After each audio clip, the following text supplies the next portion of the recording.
ध्यान नहीं दिया तो वे चले जाएंगे। हो सकता है अपने आप को अपमानित महसूस करें। डॉक्टर आम्बेडकर है? हाँ। सुना। सॉरी डॉक्टर आम्बेडकर, मेरा ध्यान ही नहीं है। बैठिए। It's all right. कहिए, क्या कहना चाहते थे? मैं क्या करूं? मैं तो यहाँ आपकी बात सुनने को आया हूं। आजकल बहुत सुनने को मिलता है आपके बारे में। क्या? यही कि मुझसे और कांग्रेस से आपको कई शिकायतें। और क्यों ना हो गांधी जी, मेरे पास मातृभूमि है। I have no mother land. आपके पास मातृभूमि नहीं है? जी, आपके पास मातृभूमि है डॉक्टर आम्बेडकर, ऐसे नहीं कहते। अगर मेरे पास मातृभूमि है तो मेरे मातृभूमि के लोग मेरे साथ ऐसा बर्ताव क्यों करते हैं? कैसा बचाव करते हैं? जब भी मैं मेरे अस्तित्व के बारे में सोचता हूं तो मुझे एक ही बात रह रहे कि महसूस होती है कि मेरे पास मातृभूमि नहीं है, मेरे पास देश नहीं, जैसे मैं कोई। आप बोलिए, रुक क्यों रहे? सुन रहा हूं आपकी बात। बोलिए, बोलने से मन हल्का हो जाता है। बोलिए। मन हल्का हो जाएगा? यदि आप बोलेंगे नहीं तो आपके मन की बात मैं जानूंगा कैसे? बोलिए। गांधी जी, सिर्फ बोलने से मन कैसे हल्का हो जाएगा? मुझे कहीं एक ऐसी चोट लगी है जिससे मेरा पूरा शरीर जख्मी हो गया है, और जिस आदमी के अंदर थोड़ा सा स्वाभिमान शेष है वो आदमी ये कह ही नहीं सकता कि ये मातृभूमि मेरी है, ये हिंदू धर्म मेरा है। इस देश ने हमारे साथ इस अक्षर में अन्याय किया है कि जिसके साथ हम किसी प्रकार का द्रोह करें भी तो। आप और देशद्रोह असंभव। आपने भले ही अनंत यातनाएं झेली, पग पग पर अपमान सहा, पर फिर भी आपका मन देश प्रेम से भरा हुआ। आपने तो इस देश की बहुत सेवा की है, मैं अच्छी तरह जानता हूं। लंदन की राउंड टेबल कॉन्फ्रेंस में आपका योगदान भूला नहीं है। लोक भावना का आदर करने वाली सरकार इस देश में होनी चाहिए। ये बात अंग्रेजों को उन्हीं के देश में सुनाने वाले आप ही तो हैं। आप इस देश के साथ द्रोह नहीं कर सकते, ये मैं कह रहा हूं। इसका सारा श्रेय केवल मेरे विवेक बुद्धि को जाता है। इस देश का नुकसान किए बिना मेरी जनता का कल्याण कैसे होता, इसी चिंता में हूं। पर हमारे इस कार्य के प्रति आपने थोड़ी सहानुभूति तक नहीं दी, बल्कि कालाराम मंदिर जैसे स्वरोधी और न्याय आंदोलन को आपने अन्याय घोषित कर दिया। अब आप जैसे समझदार व्यक्ति का ये हाल है तो बाकी हिमालय सौरभ से मैं क्या अपेक्षा रखूंगा? आपको गलतफहमी हो रही है। कालाराम मंदिर प्रवेश आंदोलन को लेकर मेरा कोई विरोध नहीं था। मेरा तो केवल इतना कहना था कि किसी भी मंदिर में प्रवेश करने के लिए केवल मंदिर खुला रखना स्वर्णों का कर्तव्य है। इसके अतिरिक्त मेरी और कोई भावना नहीं। मतलब आपके मर्जी से और आपके हुक्म के मुताबिक जिए। हमारे जीवन, हमारे स्वाभिमान का कोई महत्व नहीं है। इससे तो बस यही साबित होता है कि हमारे प्रति आप, कांग्रेस और इस देश की चित्त शुद्धि नहीं हुई है।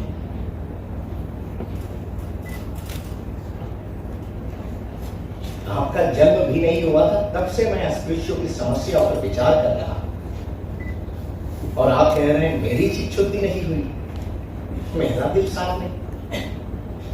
वैसे तो ये सवाल सामाजिक और धार्मिक परिषदों का है, ये बात आप अच्छी तरह जानते हैं।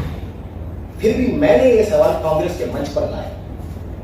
अस्पृश्यता की पापी भावना से जब तक हमारे हृदय कलुषित है तब तक हमारे देश को स्वराज्य नहीं मिल सकता, और यदि मिला भी तो उसका उपभोग हम नहीं ले सकते। ये बात मैंने उन्हें समझाई। इसीलिए कांग्रेस ने इस पर लाखों रुपए खर्च किए, हरिजनों के लिए स्कूल खोले हैं, मुफ्त दवाइयां बांटी हैं, और फिर भी आप कहते हैं मेरी चित्त शुद्धि नहीं हुई। बुरा मत मानिए गांधी जी, लेकिन आज तक इतिहास ने यही साबित किया है कि महात्मा लोगों के धूमधाम से केवल शाब्दिक तत्व ज्ञान की धूल ही उड़ती है, और इसका गुब्बार सारी दिशाओं को ढक देता है। कुछ समय बाद ये गुब्बार हवा में घुल जाता है, समाज साफ हो जाता है, तो पता चलता है कि कुछ भी नहीं है, सब वैसे का वैसा है। समाज अभी भी उन गहराइयों में फंसा पड़ा है, क्योंकि ये महात्मा लोग एक सिर्फ आभास होते हैं, क्षणिक आभास। इसीलिए मैं आप जैसे महात्मा पर निर्भय नहीं रहना। आपकी दया से हमारा कुछ भी भला नहीं होगा। मुसलमानों और सिखों की तरह अस्पृश्य भी एक स्वतंत्र और अलग हिस्सा है। नहीं डॉक्टर आम्बेडकर, बिल्कुल नहीं। अस्पृश्य हिंदू समाज का अभिन्न अंग है। राजनीतिक दृष्टि से भी उन्हें हिंदुओं से अलग नहीं किया जा सकता। ये आप कैसे बोल रहे हैं? क्यों नहीं किया जा सकता? हिंदू समाज अभी चातुर्वर्ण्य, ब्राह्मण, क्षत्रिय, वैश्य, शूद्र, और आपके हिसाब से गांधी जी अस्पृश्य यानी पंचम वर्ण। तो अस्पृश्य चातुर्वर्ण हो या पंचम वर्ण, उन्हें तो मैं हिंदू धर्म का ही हिस्सा मानता हूं। सिखों का सिखत्व और मुसलमानों का इस्लाम कैसे चिरकालिक है? क्या अस्पृश्य भी अपनी अस्पृश्यता ऐसे ही चिरकालिक बनाए रखना चाहते हैं? और सच कहूं, मुझे तो हिंदू मुस्लिम के मसले से ये मसला ज्यादा अधिक महत्वता लगता है। अस्पृश्य हिंदुओं से अलग है, ये बात आपने पहली राउंड टेबल कॉन्फ्रेंस में ब्रिटिशों से कही, जबकि वो कॉन्फ्रेंस हिंदुस्तान की भावी राज्य घटना की तैयारी के संबंध में थी। आपने वहां इस सवाल को उठाकर उस कॉन्फ्रेंस के उद्देश्य को भी मार देते थे। यदि मैं वहां होता तो आपको ऐसा करने ही नहीं देता, और आप जानते थे कि अस्पृश्यों का मैं एक सच्चा प्रतिनिधि था। फिर हमें दूसरे प्रतिनिधि की आवश्यकता क्या थी? मतलब केवल मुझे विरोध करने के लिए अस्पृश्यों के राजनीतिक अधिकारों को पानी फेर दिया? यदि आपके कहने पर उन्हें स्वतंत्र प्रतिनिधि को दिया गया, वे सदा के लिए अस्पृश्य रह जाएंगे। वो क्या रहेंगे और क्या नहीं, ये आपसे बेहतर मैं जानता हूं गांधी जी। फिर भी उन्हें विशेष सुविधाएं और आरक्षण देने के विरुद्ध में हूं। अस्पृश्यों को स्वतंत्र प्रतिनिधित्व देना जाति भेद को समाप्त करने का उपाय नहीं है। इसके लिए हमें कोई दूसरा उपाय ढूंढना होगा। अच्छा हुआ मुझे ये सारी बातें आपके मुंह से ही सुननी थी। अब तो मेरा पक्का यकीन हो गया कि आपका दिल हमारे प्रति बिल्कुल साफ नहीं है। सवाल मेरे दिल साफ होने का नहीं है डॉक्टर आम्बेडकर। सवाल ये है, क्या अस्पृश्यता अस्पृश्यों का दोष है? नहीं, ये हिंदुत्व के नाम पर लगा हुआ कलंक है, और ये कलंक अपने आप को जो उच्च कहने वाले हिंदू हैं उन्हें ही मिटाना। गांधी जी, अस्पृश्यता हिंदुत्व पर हमारे जिस्म पर लगा हुआ कलंक है, और उसे हमें ही मिटाना होगा। याद है आपने एक बार कहा, ईश्वर मुझे अगले जन्म में किसी अस्पृश्य के घर में जन्म दे, और आपकी अस्पृश्य के प्रति आस्था देखकर अब मैं भी चाहने लगा हूं कि आपका अगला जन्म किसी अस्पृश्य के घर में ही हो। ईश्वर ने चाहा तो ऐसा भी हो जाए, मुझे इससे कोई आपत्ति नहीं।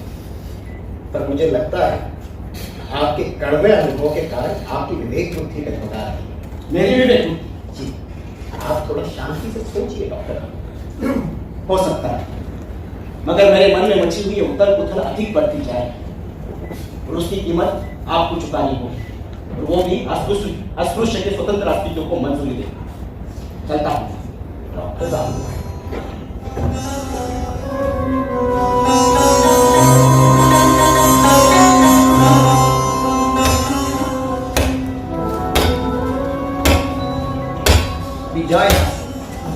मुझे तंग मत कर।